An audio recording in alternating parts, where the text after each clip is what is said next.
Michigan. Hi, Michigan.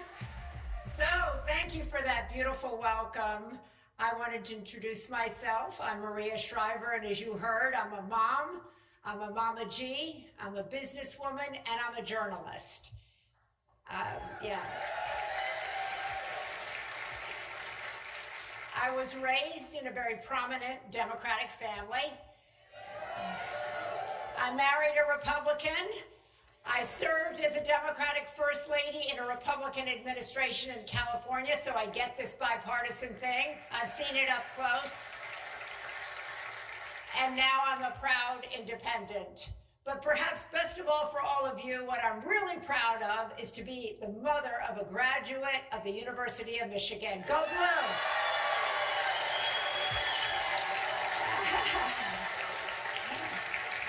So I have, go Blue, that's right.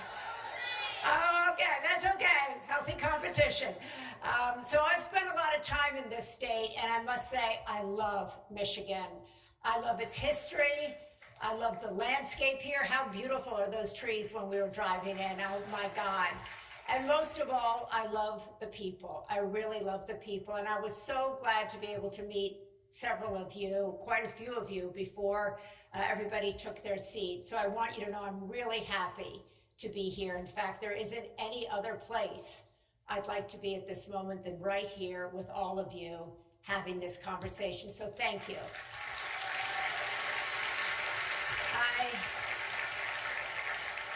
Now I know you're in a swing state, so you've had it up to here. You've been, you've been inundated with ads, with texts, with phone calls, with people knocking on your door, and you are exhausted. But I'm really grateful to you for not being that exhausted, for taking the time to stand in that line, to come in here, and I'm hoping that you'll come in here with a really open mind and an open heart and be really present for the next 45 minutes. Because what you're going to see on this stage is historic. As I said, I grew up in a political family, and people of both parties used to get along really well. They used to work for the common good. They used to compromise, and that was an example that they set. And now you're getting to see it in real life because we haven't seen it in decades. And so that's why I'm here. I'm here to witness this, to facilitate this conversation. I'm here as a journalist, but I'm really here as a concerned citizen. And I'm really happy to be here. And so I know all of you are looking forward to hearing from both of these extraordinary women. They're both incredible. And so I want to begin by getting going. We have some questions from the audience that we will get to. I have a few questions. As I said, I went around to meet several of you, and I heard some questions that some of you had, but universally, many of you said, the reason I'm here is to see bipartisanship. I want to see what it looks like so I can go home with information. So you're going to get that, okay? So let's get going.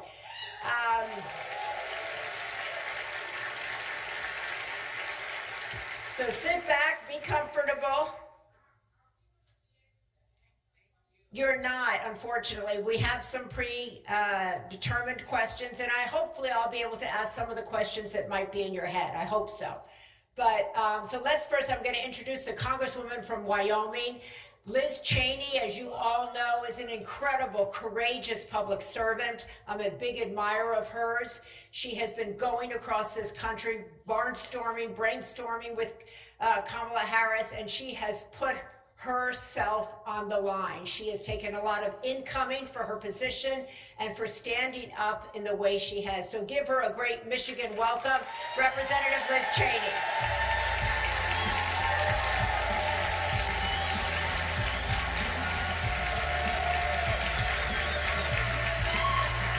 That's right, stand up, woo!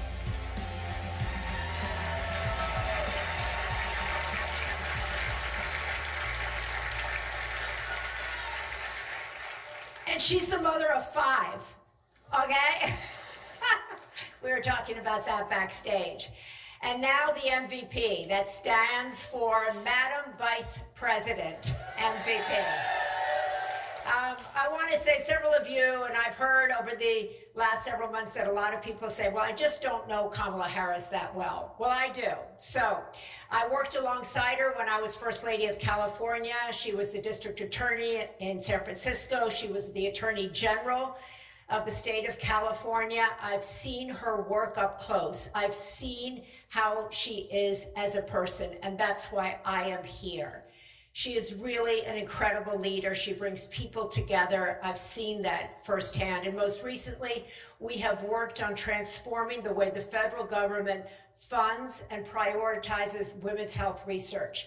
For the first time under her leadership, we are prioritizing the way women will get facts about their health and research. So if you have endometriosis, yes. Probably that means something to every woman in this audience, because too many women in this country go to the doctor and they don't have any information about maternal health, about endometriosis, osteoporosis, perimenopause, menopause, Alzheimer's, MS, you name it.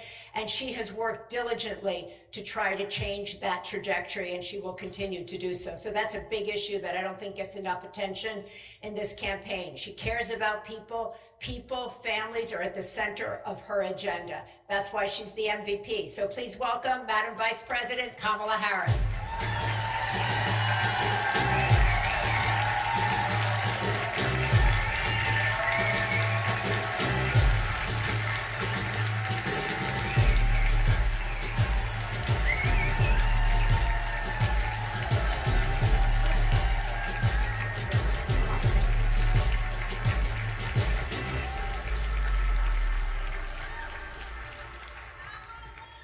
Okay, here we go. Sit back. We got 40 minutes and we're going to move quick.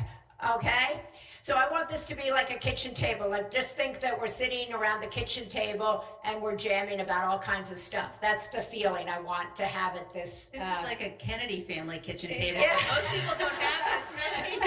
That's right. It's raucous. It's hot, but it's fun. That's what it's going to be like. So this, as I was saying before both of you walked out, this is historic. So I hope everybody takes this in for a minute. To have a leader of the Republican Party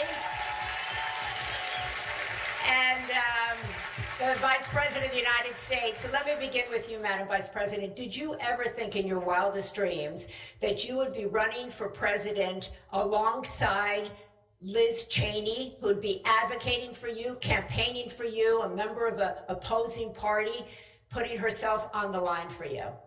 So let me just start by thanking everyone. Thank you all for taking time out of your busy lives to be here and have this conversation. And I think we are all here together because we have many things in common. First and foremost, we love our country. We love our country.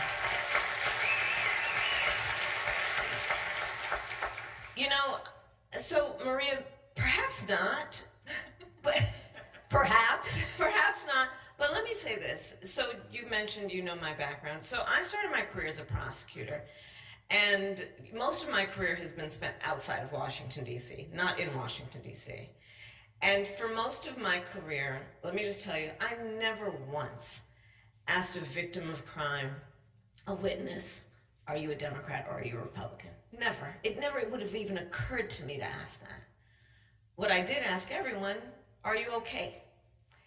And when I think then about what is at stake in this election, I think that's the biggest question.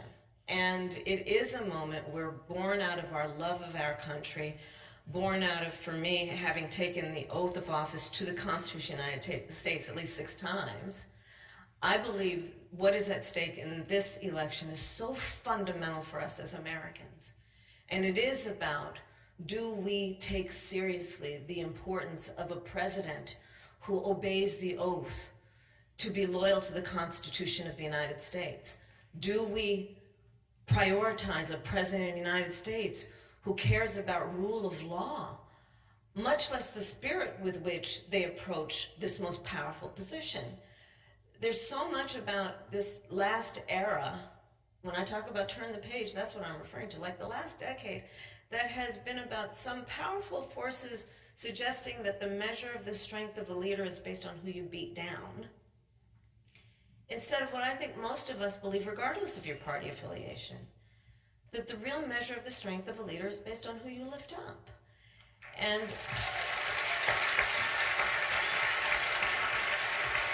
so, for that reason, I'm not surprised that Liz Cheney and I are on the same stage 15 days before the election. Okay. You know?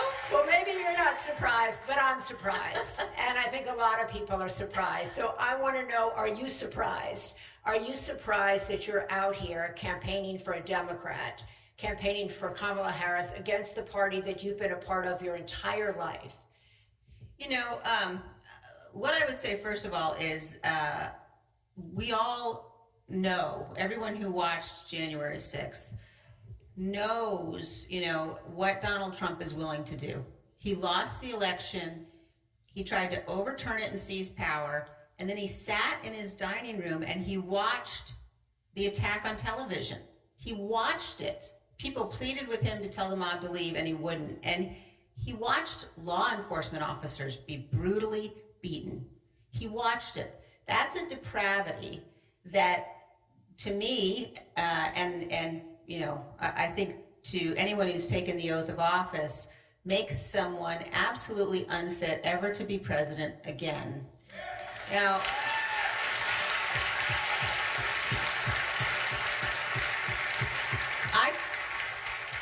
I could have just said, you know, I'm going to do everything I can to work against Donald Trump. And there are a lot of Republicans who have said that. I have decided, and I am very proud and I'm honored to have made the decision to endorse Vice President Harris. And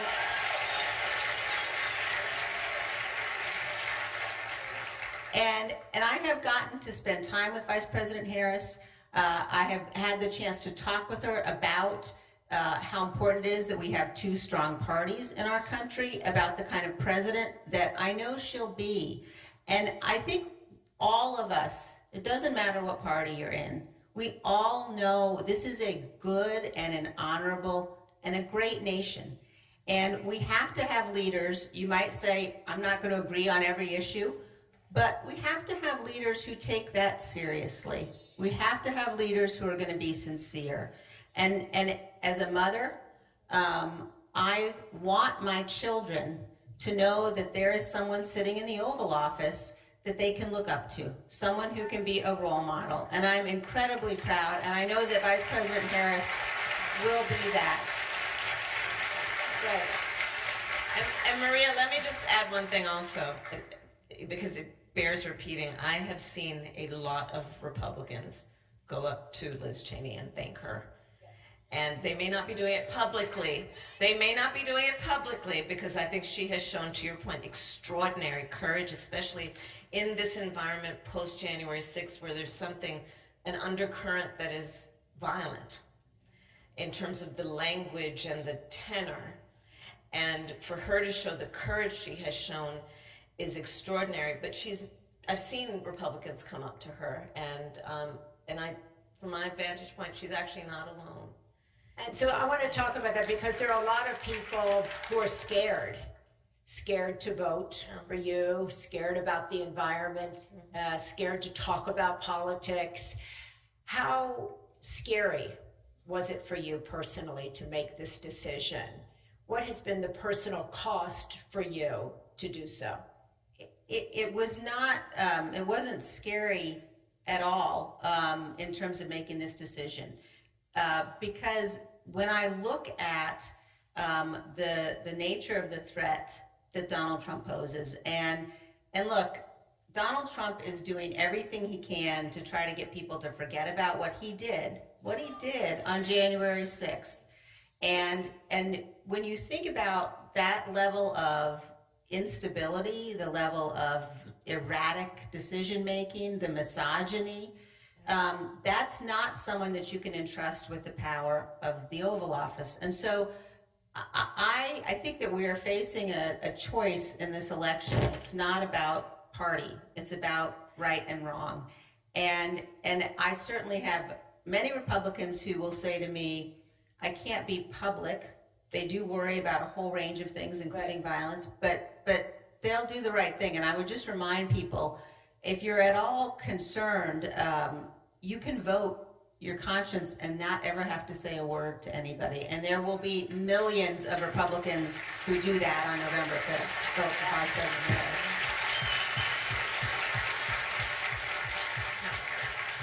I love that you said you weren't scared at all, because most people will talk today about, I'm afraid to say anything on social media. I'm afraid to speak in my place of worship. I'm afraid to speak where I work. I'm afraid. How are you not afraid? Well, I think that the point you're making is a really important one. Think about what's happened in our country. The level of vicious, vitriolic attack that, you know, when Donald Trump says that his political opponents are the enemy within, and when he contemplates deploying force against them, the response that we all have should not be to be so afraid we don't act. It should be vote him out, defeat him, vote for Vice President Harris. And Maria, I'm going to add to that. Yeah. I would add to that an additional point, which is, and don't think it's a sick sense of humor and relegate it to simply being that. You know, I've said many times, I do believe Donald Trump to be an unserious man, but the consequences of him ever being in the White House again are brutally serious. And take it from the people who know him best. His former chief of staff, when he was president, 2 former defense secretaries, his national security advisor, and of course his vice president, who have all in one way or another used the word that he is unfit to be president again and is dangerous. Listen to the report that what his former chairman of the Joint Chiefs of Staff, a general, said about him, that he is fascist to the core. And these are people who were in his administration, who worked closely with him in the Oval Office and the Situation Room. And so I would caution us also to, you know, because some people find it humorous what he says and think it's just silly, but understand how brutally serious it is. Well, the courts will take care of that. We'll take care of November. Yes. We'll take care of November. But it is brutally serious because, to the Congresswoman's point, anyone who has openly said, as he has, that he would terminate the Constitution of the United States should never again stand behind the seal of the President of the United States. Never again.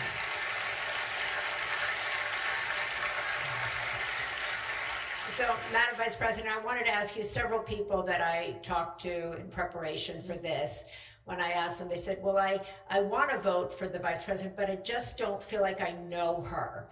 I don't know enough about her. I see the ads, but I don't have a feel for her. What are 3 things you can tell this audience about you that aren't in your ads, that people aren't telling people on the robocalls, that perhaps they just wouldn't know, that might give them a feeling for who you are as a woman? How much time do we have? We're at the kitchen table. I have lived a full life. I am a wife, I am a mother, I am a sister, I am a godmother, I love to cook. I started my career as a prosecutor.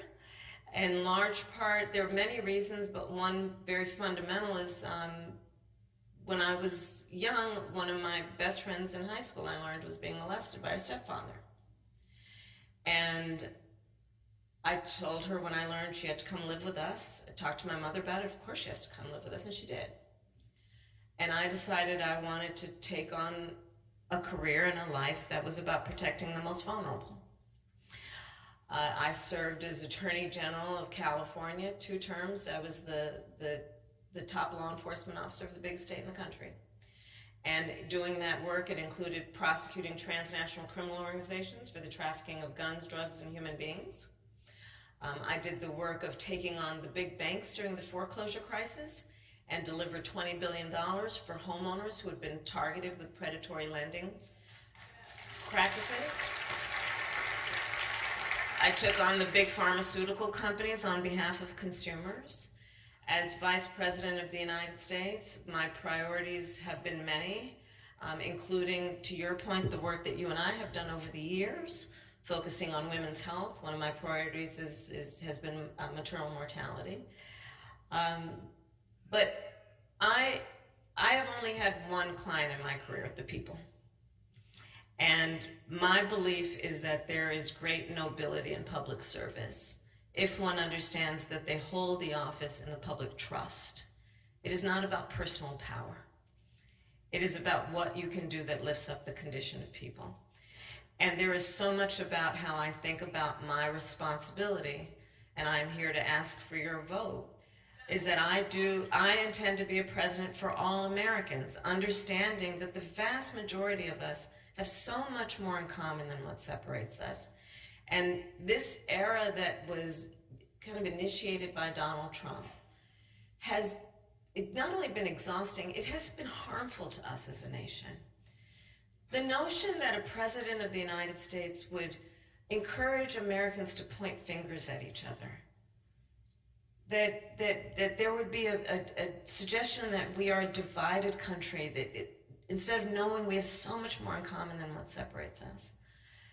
I have, as Vice President, met over 150 world leaders, presidents, prime ministers, chancellors, and kings. My most recent overseas trips as Vice President, which were relatively close to then the election, our allies have expressed real concern. I shared this before, but when we walk in a room representing the United States of America, we should walk in that room, especially leaders, chin up, shoulders back, knowing that we have the self-appointed and earned authority to talk about the importance of democracy and rule of law. But the thing about being a role model, all role models who are here, people watch what you do to see if it matches up to what you say. People around the world are watching this election, I promise you.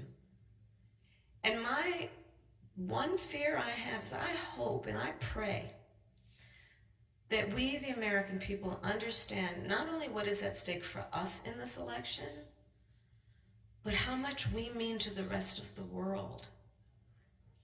There is so much at stake in this election. Liz Cheney, tell us real quick, I want to get to our first question, but you've been traveling with the Vice President, you've been working with her, you've been spending human time with her.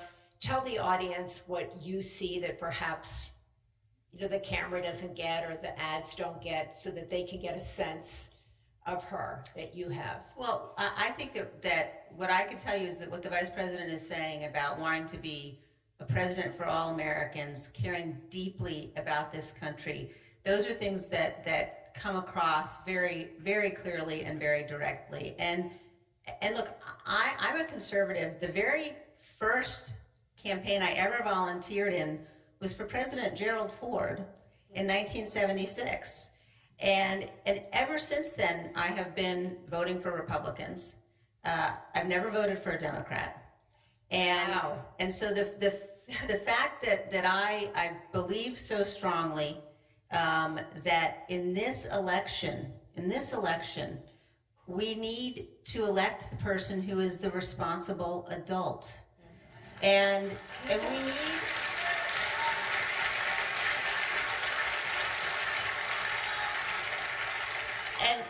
And there is a lot, both parties do it. There is a lot of vilification that goes on. Yeah. And I think it's really important for people to think very carefully about the power that we're going to invest in the President of the United States and what it would mean to give that power to Donald Trump. Don't take my word for who he is. Listen to him every day. Look at what he did.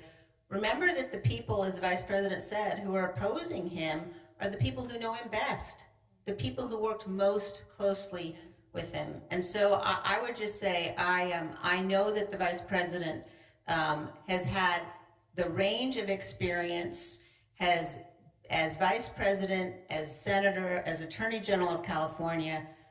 She is supremely qualified to be President of the United States. I think sometimes there are some men who suggest that she's not, but if you look at her qualifications, there's no question. And that she's somebody that I know I can count on who will put the good of this country first. There's just no question. Okay, I want to go over here to Cecilia Borland. Can you stand up? You have a question. Cecilia grew up in Birmingham, Michigan, which was a Republican stronghold as she grew up. She now lives with her husband. They're raising 2 children in Berkeley, Michigan, and she's here with a question for the Vice President. Thank you both for coming to Michigan today for this important event. I'd like to start by saying personally, thank you, Representative Cheney, for to you and your father for exemplifying putting country over party.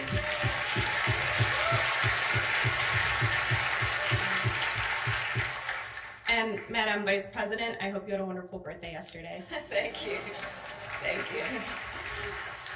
From the shootings at Oxford High School to my alma mater, Michigan State University, to an attack at a kid's splash pad this summer, just a few miles away from here, the issue of gun violence hits very close to home for our community. Just yesterday, I learned from our school district that my preschooler will be going through his first active shooter drill this week. Yeah.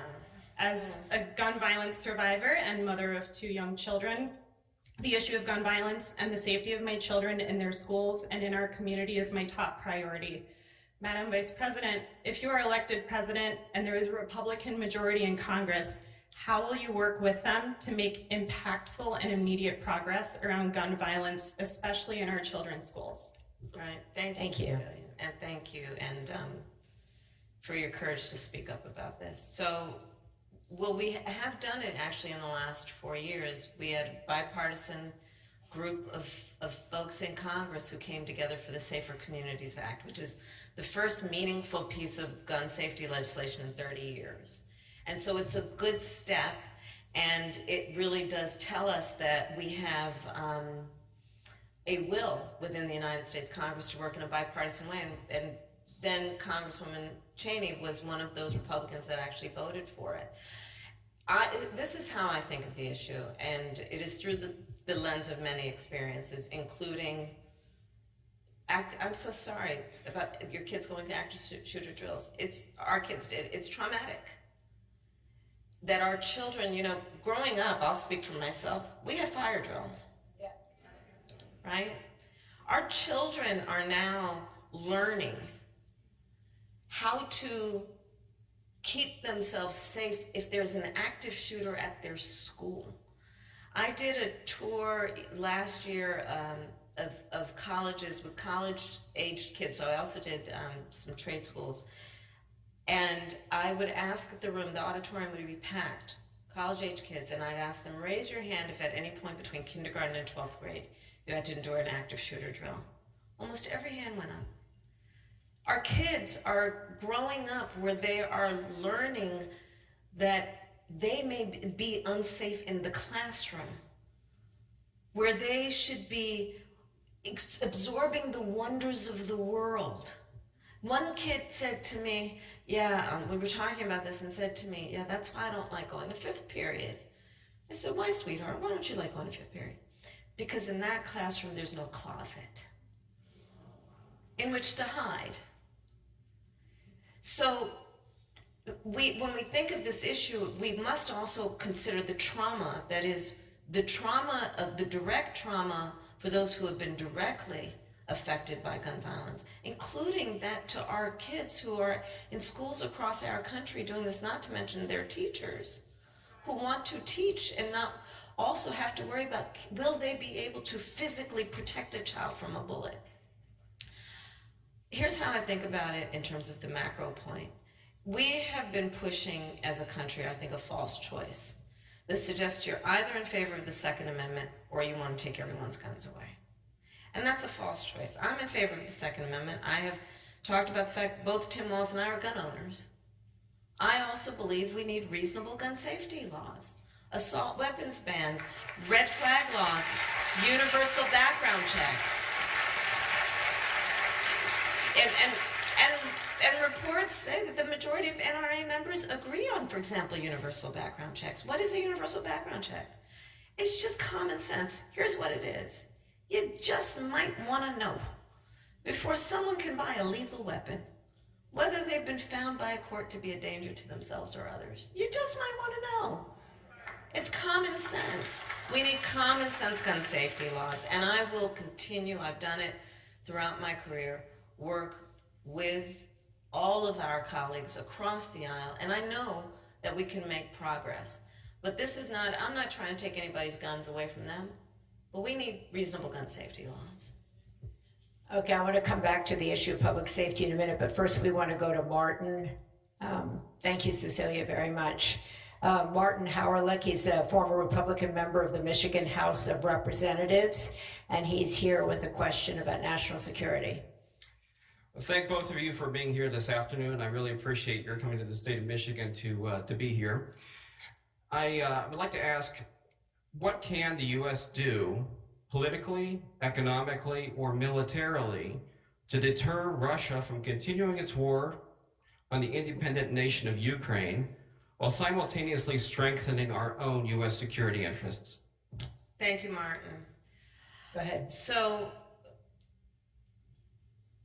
I was actually in Munich at the Munich Security Conference delivering a speech when I first met with President Zelensky of Ukraine, and it was just days before Russia invaded. I've now met with President Zelensky, I think, 7 times, because the United States has rightly taken a position as a leader, a global leader on international rules and norms, that we must stand in support of one of the most important international rules and norms, which is the importance of protecting sovereignty and territorial integrity, the importance of standing strong in opposition to the notion that in this case, Russia would attempt to change borders by force, to invade another nation, a sovereign nation, by force. And sadly, there is a huge difference between my opponent and me on this very fundamental issue. Back to the conversation about, there was a time when we used to, there was a phrase that I'll paraphrase, that basically politics ends at the sea line, at the boundaries of our country. That there are certain things, in particular matters of national security, where it's not about partisanship, it's about where should America stand in terms of supporting our allies and standing for certain principles. I'll give you as a point of reference for me in terms of how I feel about this on the partisan issue. For the 4 years that I was in the United States Senate, my favorite committee was the Senate Intelligence Committee. And I served on that committee, and we would meet in a room that's called a SCIF, and it's basically it's a very secure room. No press, with all due respect, is allowed in, no cameras. Everyone has to leave their cell phone outside. It's a bipartisan committee, and we would go in that room and receive classified information from America's intelligence community, sometimes our military leaders, about hotspots around the world and threats to our national security. And when we went in that room, and this is why it was my favorite committee, people would take off their suit jacket, roll up their sleeves, have a cup of coffee on the table. And we weren't Democrats or Republicans. We were Americans. And that is so important on a number of issues we are discussing this afternoon, but in particular on national security. My opponent, however, has made it a thing of his to admire dictators and autocrats around the world. He exchanged love letters with Kim Jong-un, remember that? He has openly praised the president of Russia. Most recently, the report is, in the height of COVID. Remember, everyone was scrambling to get their hands on COVID tests? Remember when Americans were dying by the hundreds every day, and Donald Trump secretly sent COVID tests to the president of Russia for his personal use? He has said, Donald Trump, I will solve the matter of Ukraine and Russia in a day. Read through and understand what he is saying. He would surrender. He would have Ukraine surrender its fight against an aggressor, violating its sovereignty. If Donald Trump were president, Vladimir Putin will be sitting in Kyiv and understand what that would mean for America and our standing around the world.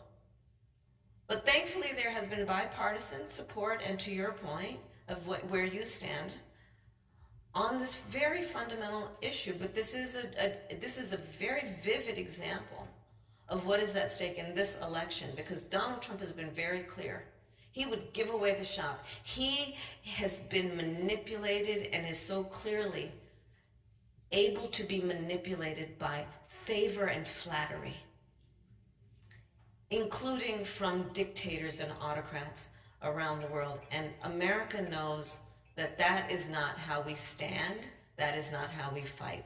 We fight in favor of our strength and our role as a leader in bringing the allies together and standing for foundational and fundamental principles.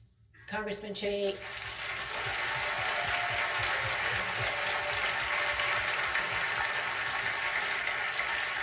I know kind of the issue of national security is one of the big reasons you're here and supporting the Vice President. Can you expand on that answer and add your thoughts to it? Yeah, you know, I think that if you look at where the Republican Party is today, there's been a really dangerous embrace of isolationism, a dangerous embrace of tyrants. The president, you know, even just today, he heaps praise on the world's most evil people while he attacks, you know, with venom his political opponents here at home. And, you know, the reality is that since the end of World War II, America has led, and we've led, and that has been necessary to defend our freedom. And we can't do it by ourselves, though. We need our allies. And when Donald Trump says that he's going to withdraw from NATO, when he invites Vladimir Putin to invade NATO, when he suggests that it is Zelensky's fault that Ukraine was invaded, I mean, that is for anybody who is a Republican who is thinking that, you know, they might vote for Donald Trump because of national security policy. I ask you, please study his national security policy. Not only is it not Republican, it's dangerous. And without allies, America will find our very freedom and security challenged and threatened. And one final point on this, don't think that Congress can stop him. Yeah. People say, well, you know what, he can't really do the worst, you know, because Congress will step in. All he has to do is what he's doing, is say, I won't fulfill our NATO treaty obligations. And NATO begins to unravel. So it is an incredibly dangerous thing to think about a foreign policy, a national security policy led by somebody who is as unstable as Donald Trump is, and it's a risk we just simply can't take as a nation.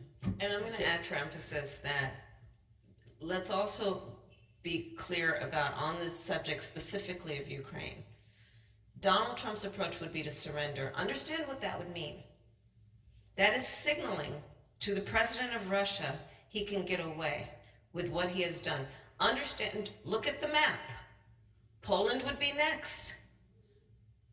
NATO, our allies, are the reason that they have been so thankful for the position of strength we have taken in bringing the allies together, is because they are fully aware of, and remember, to the Congresswoman's point, World War II, remember, this concept of isolation, we were once there as a nation, and then Pearl Harbor happened.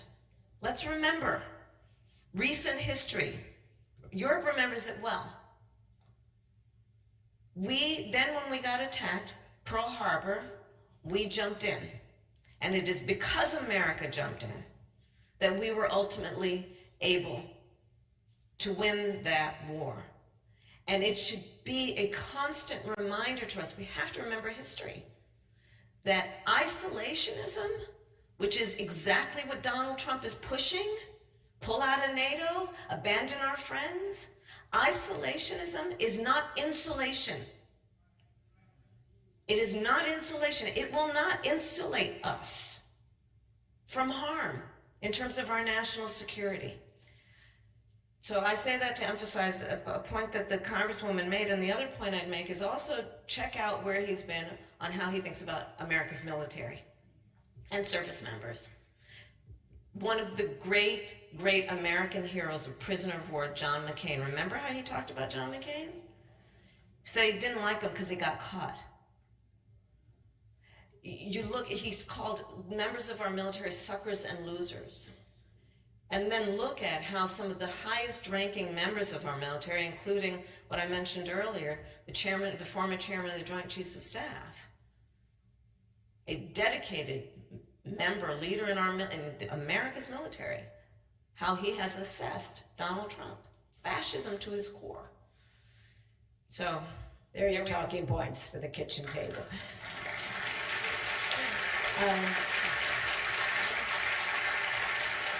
Our final question is from Courtney. Courtney, can you stand? Courtney Cabrera Agruza is a wife, a mom, an attorney, and she's a proud Chaldean, and she is here with a question. Courtney. Thank you so much. Good evening, Madam Vice President Harris and Representative Cheney. My name is Courtney Cabrera Agruza, and I am a first-generation Chaldean American. Chaldeans are indigenous Iraqis who are Catholic, and we are predominantly in the Metro Detroit area. Chaldeans are a very close-knit community, but the recent political climate has really begun to divide us. While I know that you have discussed several bipartisan proposals over the course of your campaign, what would you say to people like myself who are part of these traditionally conservative communities who want to move forward but are feeling the pressures of the political divide? thank you. And I've actually met with members and leaders in the Chaldean community, and thank you for being here. You know, I think that there is something at stake that is about core values as well as what is at stake in terms of the risk and the danger. And I would offer you an example of what I think would be an important issue that would affect the Chaldean community and all Americans. For example, the issue of how we think about healthcare in America. So I know enough about the culture and to know that it is reflective of who we are as Americans in general. We respect our elders. We take care of them. So I will share with you a specific proposal that is an extension of how I think about things. I actually, personal story, I took care of my mother when she was sick. And for anyone taking care of or who has taken care of an elder relative, you know what that is. It's about trying to cook something they feel like eating. It is trying to find clothes that don't irritate their skin or help them put on a sweater. It's about trying to figure out something you can say that will bring a smile to their face or make them laugh. It's about dignity. And we now have, in particular in our country, a lot of people doing that and also raising young kids. We call them the sandwich generation, right in the middle. It's a lot. And the way the system currently works, well, God willing, you may have enough resources, you can hire somebody to come in and help. If not, you may have to spend down all of your savings to be able to qualify for Medicaid. Or you may have to quit your job to be able to do what you need to do to take care of your children and take care of your older relative. That's just not right, and it's not fair. So part of my proposal and the plan is that we're going to now reconfigure so that Medicare covers home health care for our seniors, right? It's about dignity. So in addition to everything that we've discussed already about national security, what is at stake? Something like this, because I absolutely do believe America is ready for a new generation of leadership that is taking on issues clear-eyed about what is going on that affects everybody, doesn't matter their political party. Issues that are fundamentally about dignity, also about economic issues, and taking it on in a way that we relieve the American people of the burdens that get in the way of productivity and a certain quality of life. And this is one example of that. I believe we need to have an economy that I call an opportunity economy, where everyone has the opportunity to thrive, not just get by, but get ahead. And this is one example I would offer under the broader point, which is about let's move forward, taking on problems from a common sense approach that is about just practical work. Look, I am a capitalist. I am a pragmatic capitalist. I will work as I have with the private sector. I believe we have to invest in America's economy and America's industry and America's entrepreneurs. And we can at the same time take care of those that are the most in need of just a little support to be able to not just get by, but get ahead. Thank you, Courtney. Liz, I just want to, we have 2 minutes left, and when you hear the phrase, a new way forward, when you hear country over party, what does that mean to you? We're 2 weeks out. What does a new way forward mean for families like everybody here, for your children, my children, everybody's children, young men? Yeah, What is it like? I think that we're at a moment now where, when you think about America and the beacon of hope that we have been for so many years, for so many communities, also how tremendously enriched we have been by communities, immigrants who want to come here and build a life, all of that depends upon fundamentally defending the rule of law, fundamentally defending our Constitution. That's what makes all of our opportunity and our freedom possible. And at the same time that we're that beacon for the world, it's also because we're a good nation. Yeah. And because, when you look at who our leader is going to be, what Donald Trump represents is in many ways just cruel, and not the kind of dignity and the kind of person that we all want to be able to look up to. But what I would say is that if people are uncertain, if people are thinking, well, I'm a conservative, I don't know that I can support Vice President Harris, I would say, I don't know if anybody's more conservative than I am. And I understand the most conservative value there is to defend the Constitution. And if we don't come together to do that, then and so just to finish that, I would say, to me, a new way forward is this. It's what you're seeing up here. It's having a president who will listen, having a president who will say, I'm not necessarily sure I agree with you on this issue or that issue, but let's talk about it. Why do you want, that policy? Why do you believe that? Someone who is willing to honor and respect all perspectives and points of views. And there's only one candidate in this race who does that, and that's Vice President Harris.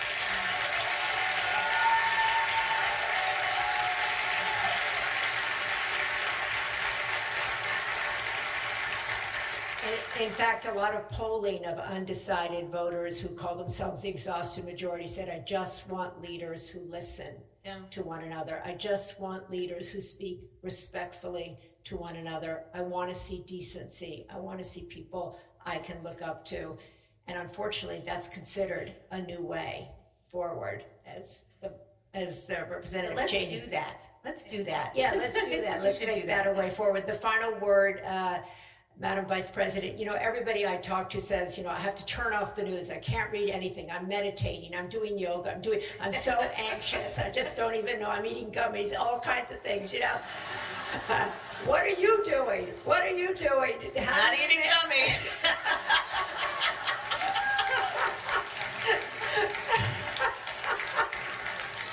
Okay, we got that clear. But how do you, how do you handle this, the anxiety, the stress, the turmoil? Everybody's freaked out. I talked to the gentleman up there. He's like, I'm so scared. A woman's like, I'm so anxious. I can't sleep. Do you sleep? I wake up in the middle of the night usually these days, so to be honest with you, but I work out every morning.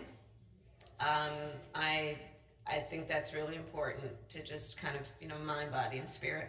But let me just say this. No, say more about that. But Say more. I will. I work out. I try to eat well. I love my family, and I make sure that I talk to the kids and my husband every day.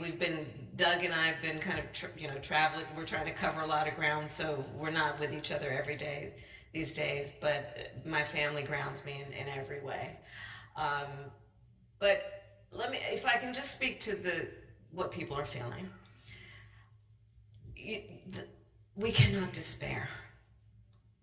We cannot despair.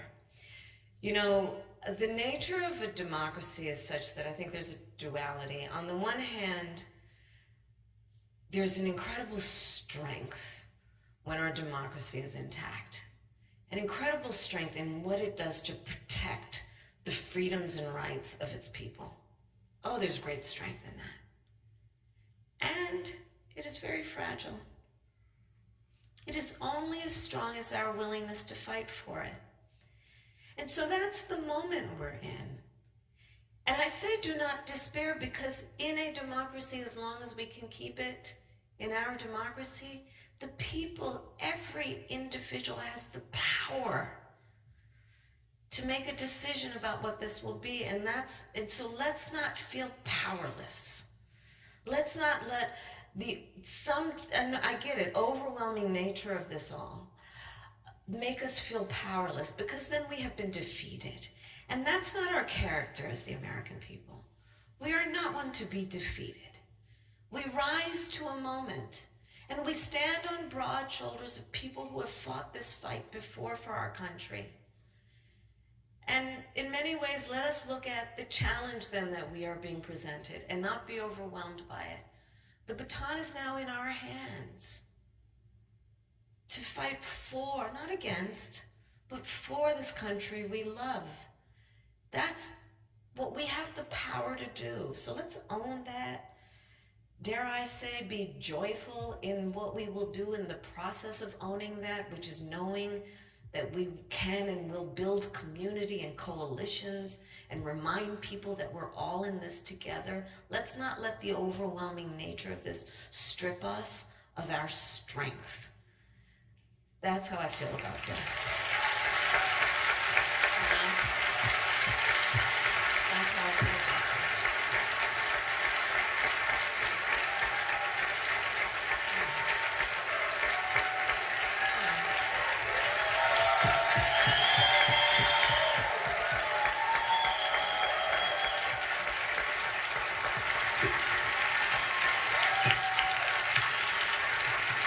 So I want to thank everybody here. You heard from the Vice President, from Congresswoman Cheney, do not despair. I think you got a great glimpse into who this woman is, what brings them together, why they're here, why they want to earn your vote, why they wanted to speak with you today. And I want to leave you with this quote from Ralph Waldo Emerson that I think speaks to this moment. It says, "Whatever course you decide upon, there is always someone to tell you that you're wrong. There are always difficulties arising which tempt you to believe that your critics are right. To map out a course of action and follow it to the end requires great courage." So I leave you with that. All of you are courageous people. Do not despair. Thank you so much for spending your time. Bye-bye.